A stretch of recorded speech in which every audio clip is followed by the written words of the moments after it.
Now, in many cases, Gen Z are giving up on the workplace, right? They're giving up on working normal jobs because, quite frankly, isn't paying off. And I'm someone who has worked at Goldman Sachs and a few of these other companies you can see on screen right now.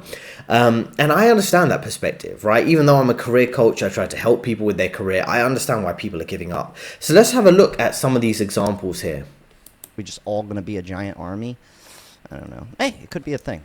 Doesn't want to work, or they don't want to work for you. In 2025, Gen Z is going to make up 27% of the entire workforce, but 65% who are already active in the workforce said that they plan on working for themselves or having their own business in the next 10 years. And if that happens, it's going to change the entire workforce landscape because corporations aren't going to be able to fill the seats they need to operate. So why is this happening? Well, first of all, our generation has been more digitally connected than any generation before it, and we become accustomed to seeking solutions independently through the use of tech. Mixed with the fact that we've been constantly exposed to the idea of entrepreneurship through social media, and we grew up watching kids our age making millions posting videos online, it's no surprise that we'd be influenced to want to do the same. Take me for example. And in the present, the barrier to entry of starting a business has never really been lower when all you need is a phone or a laptop. Which, side note, if you plan on having your own business one day, I'd really recommend starting to learn how to make content now.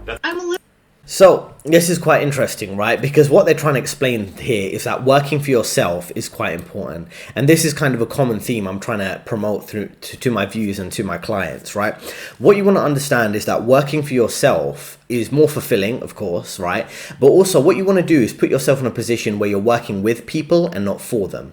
And that's an interesting distinction because when you're working for someone, like you're working for a manager, in a typical corporate job, it can be a bit unfulfilling because they have too much power over your life, what time you start work, what time you finish, maybe demand you work extra hours, demand you do this and that. But if you are working with people, because you're a consultant, you're a freelancer, you're working for yourself, you have multiple different clients, multiple different income sources, it increases your leverage a bit. And this is what Gen Z are figuring out, right? They're figuring out that if they work a standard corporate job, there is rare that it kind of works out. Only a few people are getting promoted to the senior levels. There's a lack of promotions in general because you've got many people of the older generations who are in those senior roles. So many people are getting a bit unfulfilled with that reality, right? So they're looking for alternatives. And this Gen Z in this example explains using social media to market yourself as an expert or subject matter expert, SME in a particular area. And then you can use that to become a key consultant or a key freelancer as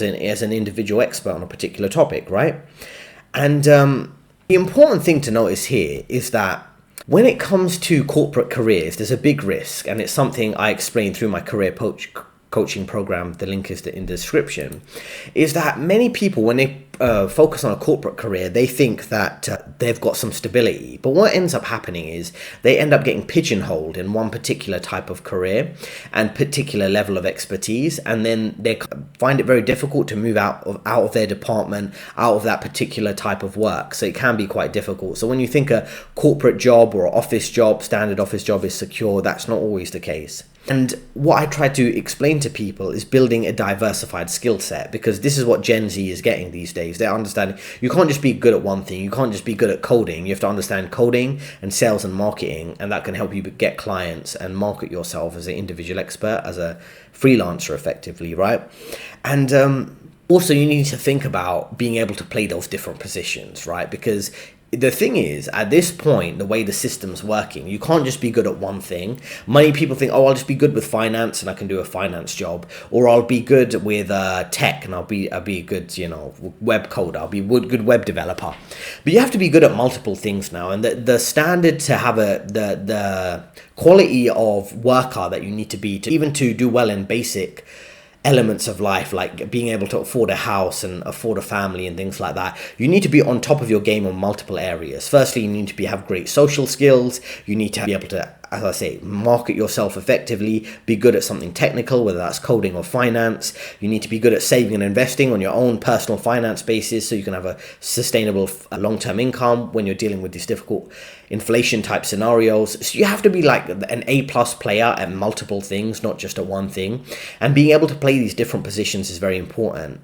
Otherwise, you'll kind of end up with the disappearing middle class and the two-tier society you have now with the very rich and the very poor and very few in between. It went from everybody owned a business back 100 years ago, or you worked on a family business. That was like the biggest thing. Everyone had a family business, right? Okay. Then it went to the 9 to 5. And that seemed to like all hail the 9 to 5 for like ever. And now it's all coming back around. Just feeding back off of what you've just said there, right? It's important to understand that, if you're unhappy in your 9 to 5, and Gen Z are, many people are, Gen Z and millennials, I would say in particular, it's because it's not a natural environment. You're not meant to be in an office with a lack of sunlight, with co-workers you can't trust, managers you can't trust. Any moment, any day, you could be put up for a layoff. You could lose your job through no fault of your own because the company's not doing well. People used to live and work in like small knit communities. They had a family trade, a family business, whether it was a farm, whether it was a particular craft, locksmith, things like that. And they would actually have a highly skilled craft that they could offer to the marketplace. And that's what you kind of need to do now, right? And you need to be good at marketing that too, whatever that would be. Because that's really good for your mental health too, because you know what you're good at, you can offer it to the market, and you're not in this very tense, unnecessary, anxiety-inducing work environment that we see nowadays. So that's what I'd encourage you to really think through, right? If you're unhappy in your office job, you'd really need to do some soul-searching in terms of what is actually your true calling, not what you're told to pursue. Anyway, Gen Zers don't want to stay at their corporate jobs because they see that there's no room for development. You get hired to do one job and that's it. Maybe you'll make it to the top in like 10, 15 years, but that's not guaranteed. And also, who wants to wait that long? And as a member of Gen Z myself, we all want instant gratification. It is a good thing and a bad thing, but you can leverage this in the workplace. You have to offer your employees a path to growth and teach them the things that they want to learn. So if you want to keep your younger employees, give them options to develop themselves. You pay for it. So there's many points to focus on here, right? Firstly, they're mentioning how Gen Z want to leverage where they work to develop their skills. So there's a famous phrase you might have heard about it where it's, don't get paid to work, get paid to learn, right? So if you're working for a company, maybe you're not the biggest fan of the manager or the team or the company, but the company brand name will stand out on your CV and help you with future job opportunities. And while you're there, you're going to be learning a particular skill. Maybe I worked at Goldman Sachs. I wasn't on best of terms with some of the managers there, but I did learn a lot of skills, and it did help me later in my career when I worked at other banks. So, these are the type of things you should consider. How long you're going to spend at a company and kind of grinding through that to develop those skills and move forward, rather than being stuck too much in one particular job. So let's listen to the next point here. He's got a good point, but here's an even better point from this dude, Justin. He goes, why work hard in an economy that clearly doesn't value hard work and loyalty? We're just disposable commodities. Holy smokes. Classic. And that's the truth, though. Why would I ever go work for some company and be naive enough to think that I could work here forever and you're not just going to fire me one day? Like that. Just because that's what it's like. Like, I've literally had 2 separate jobs where the boss, to our faces, said, there's no job security here. So have a great shift. That's a real thing. So that's a reality, like I say, and I think you should always take that approach when you are working at a company. They don't really care about you, and they could dispose of you at any moment. Think about the same way the company's using you. Are you using the company, using all the extra benefits you get, maybe extra training, maybe they're funding for your personal skill and development? And that's one of the first things I check when I join a company, because I know I'm not going to be there forever. The chances are I'm going to be there for a decade or more. It's highly unlikely. Aim for 3 to 5 years at any company, and then you can move on to the next. Essentially, what you need to be able to do is to work at that company and leverage all the benefits that you can get, right? In some cases, it could be simple things like healthcare, medical care, maybe funded mental health therapy sessions, whatever else. But key thing would be the skill and training development. And typically for each employee, they have a certain budget that they set aside to essentially provide you with training. Use that to learn something. Even if it's a skill, a simple, quick certificate, try and get that on your CV that's relevant to what you want to do, right? Because, we kind of have transactional hookup culture within the financial system, within the economy, within careers. So if the company's using you, find out how you can use them and leverage that to your benefit. That's a very important skill to have effectively. This guy goes, I'm 53 years old. I appreciate this video. This is from the other Gen Z Doesn't Want to Work video that I did. He goes, it has me reconsidering my life choices. I'm sharing your videos with my son who just graduated college. Now, this is somebody who's 53. I think that's Gen X. And they get it. They're looking at their life as a whole and going, no shit. Who would have thought? I did all of that for what? And I'm fortunate enough to have parents who were already thinking like this guy. You know, my mom worked in an office for most of her life, a law firm. And she would tell me all the time. She was like, please, for the love of God, Jack, just find a way to make money being funny. Please. You do not want to work in an office. If you ever want to get ahead, you're going to have to work for yourself. You can work with people, but working for them isn't going to probably make you happy. So I came from that. So it's important what he's saying here, right? So firstly, his parents his mother who worked a 9 to 5 said maybe opt for another option to make income. His father said work with people, don't work for them because you have more leverage effectively. And in this brief screenshot, you can see here someone who's 53 years old, and it says it's made them reconsider their life choices and sharing these videos with their son. See, what you have is people across age groups, right? You know, people in their 20s, 30s, 40s, or even 50s. And if you watch one of my other videos about the 150K salary guy, he included a clip too of someone who was in their 50s who was reconsidering whether it was a good decision to work the office job that they did instead of pursuing their dreams of being an actor. The same way we can see with this individual in this brief comment on the screen, the 53-year-old.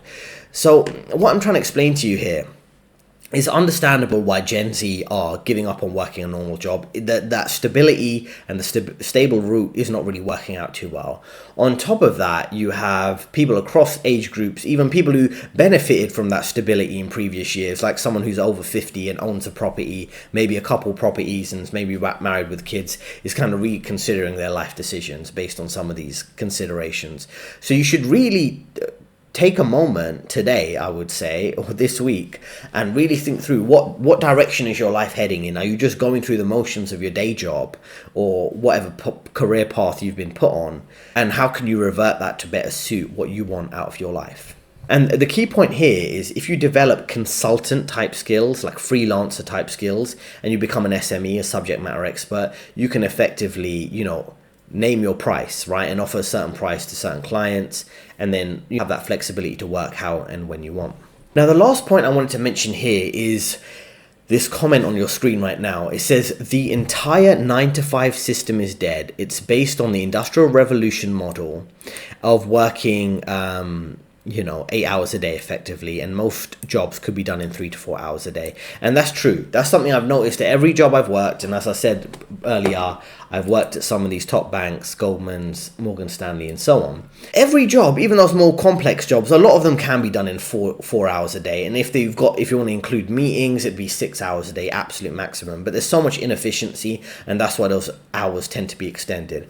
Now, the truth is, if you really think it through and think about your mind and how it works, you could probably focus solidly for 4 hours consistently every day. And maybe you could do 4 hours, take a big break, and then do another 4 hours. But that intense focus, you don't have all the hours in the day. You can't focus for like 12 hours a day, 8 hours a day. So you just need to really think through how weird and unconventional the work environment is. Not just the lack of sunlight, the fluorescent lighting, the staring at screens all day, being around people you can't trust all day. Even if you put that to one side, you've still got to think about, how inefficient are the processes? How many time do I spend going through emails that I don't really have any relevance to my job? And how many hours am I dedicating to something I don't like? So if you do have a remote job, firstly, try to squeeze that into less time so you have more time to focus on your side business, or maybe a second remote job that you're working from home without telling one employer about the other. There's so many different loopholes you should be exploiting, because every company you work for, they're exploiting all the loopholes of using you, hiring you, firing you when it's convenient. There are loopholes around tax efficiency, things like that. So make sure you apply the same to yourself so you can leverage those benefits. Now, I hope you found this video helpful, and it helped you rethink why Gen Z are giving up on the workforce or stable work jobs, normal jobs, for alternative solutions. If you're interested in career coaching, I do provide this service to help you find a solution to your particular career and finance needs. There's a link in the description if you want to speak with me directly. And there are 2 recommended videos on your screen right now, and I'll see you in the next video.